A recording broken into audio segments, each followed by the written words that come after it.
ये है world websites पर नज़र डालने का। और हम जान रहे हैं कि सीरिया में किस तरह से जो तख्ता पलट हुआ है उस खबर ने सभी जगह पर सुर्खियां बटोरी हुई है, हेडलाइंस वो खबर बनी हुई है। सबसे पहले अगर हम आपको CNN की वेबसाइट पर नज़र यहाँ पर डालें तो आप देख सकते हैं Assad flees to Russia as regime falls, और उसके बाद आप तस्वीरें देखकर अंदाज़ा लगा सकते हैं कि क्या क्या हुआ। ये विद्रोही जो हैं ये यहाँ पर जीत दर्ज करते हुए नज़र आ रहे हैं अपनी, और यहाँ पर इसके अलावा आप यहाँ पर ये भी देख सकते हैं कि जो सीरिया के प्रधानमंत्री हैं मोहम्मद गाजी, वो किस तरह से ले जाए गए हैं अपने ऑफिस से, वो तस्वीरें भी यहाँ पर सामने आई हैं।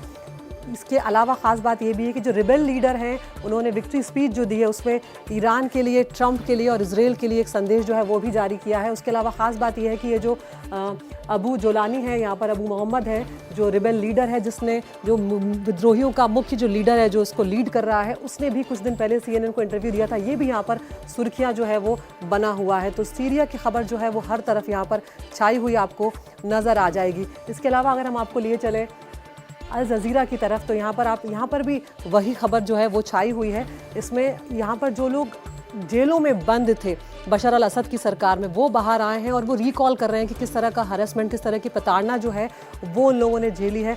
इस खबर को भी दिया गया है। और यहाँ पर भी al Assad in Moscow as Syria world wide celebrate fall of regime, Moscow में अल असद बशर अल असद जो है वो पहुंच गए हैं। ये एक बड़ी खबर है क्योंकि शुरुआत में उनका ठिकाना नहीं था, उनके बारे में पता नहीं था कि वो आखिर गए कहाँ हैं। तो जब रशिया की तरफ से ये साफ कर दिया गया कि उन्हें शरण दी गई है, उसके बाद ये खबर जो है इसने काफ़ी सुर्खियाँ जो है वो यहाँ पर बटोरी है। अगली खबर की तरफ हम आए तो न्यूयॉर्क की यहाँ पर अगर बात करें, द न्यूयॉर्क टाइम्स में भी यही खबर है, Assad flees to Russia as Syrian rebels claim power. और यहाँ पर जो 24 साल का जो शासन था बशर अल असद का, वो यहाँ पर ख़त्म हो गया है। और यहाँ पर जिस तरह से रिबेल्स इसे देख रहे हैं, उनका कहना है कि जो 50 सालों की बशर अल असद की जो और उनके पिता हाफिज़ अल असद की जो सरकार थी, उससे एक तरह से सीरिया जो है उसे मुक्ति मिली है। और दमिश्क में अब जो बैलेंस ऑफ पावर की बात की जा रही थी, क्या वो आएगा या नहीं, ये अपने आप में बहुत बड़ा सवाल जो है वो बना हुआ है।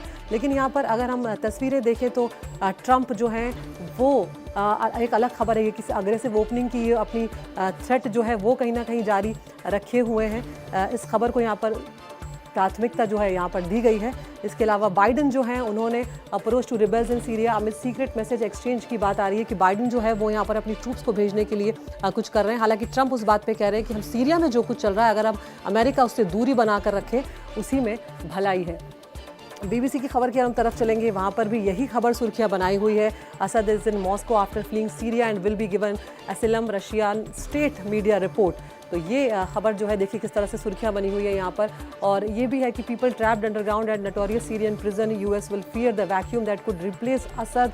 और इजराइल जो है उसने गोलान का बफर, जो सीरिया का जो सीमावर्ती इलाका है गोलान का जो बफर जोन है, उसको सीज कर लिया है। खुद इजराइल के प्रधानमंत्री बेंजामिन नेतन्याहू ने ये ऐलान किया है, ये घोषणा की है। तो ये खबर यहाँ पर। इसके अलावा ये एक तस्वीर जो है कहीं ना कहीं दिखाती है fall of Assad is a blow to Russian prestige, क्योंकि हम जानते हैं कि रशिया जो है करीब 2015 से लगातार सीरिया को एक सपोर्टर की तरह मदद करता रहा है। और यहाँ पर असद का शासन गिरना अपने आप में रशिया के लिए बहुत बड़ा झटका है। और इसीलिए वजह मानी जा रही है कि रशिया बारीकी से नज़र बनाया हुआ था और बशर अल असद जो हैं उन्हें यहाँ पर उसने एक तरह से शरण जो है वो दी है। और विद्रोहियों की तस्वीरें इस तरह से जगह जगह पर सामने आ रही हैं। End of Asad rule will reshape regimes, balance of power. तो ये एक सवाल बना हुआ है जो आगे आने वाले वक्त में पता चलेगा कि किस तरह से अब सीरिया में बदलने वाला है, क्या लोगों की ज़िंदगी में कुछ बदलाव आएगा या नहीं, ये बहुत बड़ा सवाल है।